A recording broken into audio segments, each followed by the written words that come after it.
ரொம்ப நாளா பேக் பெயின்ல கஷ்டப்பட்டு இருக்கீங்கன்னா உங்களுக்கு இந்த லம்போ சேக்ரல் பெல்ட் கண்டிப்பா ஹெல்ப்ஃபுல்லா இருக்கும்.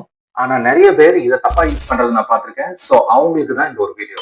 லம்போ சேக்ரல் பெல்ட் உங்க லோவர் பேக் அண்ட் சேக்ரல் ரீஜனுக்கு நல்ல ஒரு சப்போர்ட் அண்ட் கம்ஃபர்ட்டை கொடுத்து உங்க ஸ்பைனை சேஃபா வச்சுக்கும் அண்ட் டிஸ்க்ல அதிக ப்ரெஷர் கொடுக்காம இதை ப்ரிவென்ட் பண்ணி வச்சுக்கும். இந்த எல்எஸ் பெல்ட்ல இந்த லோவர் கான்டர் ரீஜன் உங்க சேக்ரமை கவர் பண்ற மாதிரி பாத்துக்கோங்க.